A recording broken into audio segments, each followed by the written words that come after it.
Who's the greatest? You talk about people being great at what they do. Who's the greatest player that you've seen play in person? Well, I mean, to me, it would be Jordan. To me, I mean, I've seen people that I think are in the conversation, Kobe certainly, and LeBron and all those guys, but Jordan to me was just otherworldly in his competitiveness. He is the most competitive person I've ever seen in my life. I've ever seen in my life. Wow.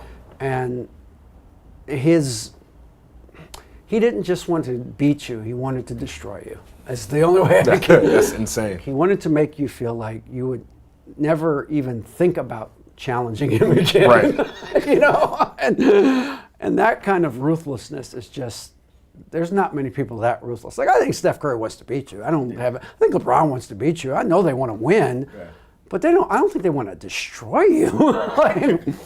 And Michael wanted to destroy you. Like, I mean, like I tell people all the time, there were a lot of times where he went 9 for 22 from the floor. Yeah.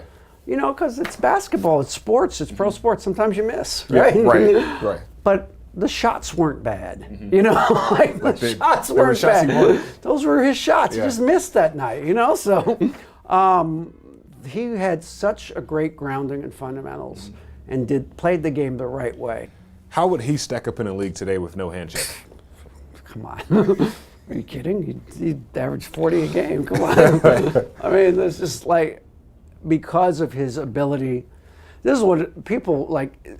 I get that stats are important, but you have to have context. Yeah. If you look at the stats, you'll say, well, Michael Jordan, he only shot 31% on threes, so it's because it wasn't important. That wasn't an important part of the game. Everything else we know about Michael Jordan, if the three was the biggest shot in the game, do you think he wouldn't have become good at it? Come on, this is ridiculous. Right. So he would have become proficient at it.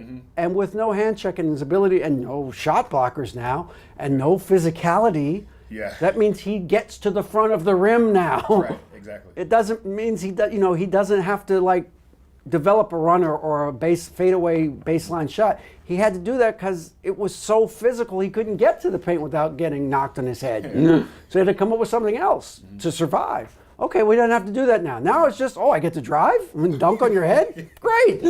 Every night. Oh my God, no, come on. Now, that isn't to say Harden would have been great back then, and Steph would have been great back then, and LeBron would have been great back then, because they would have adapted to the physicality of the game back then.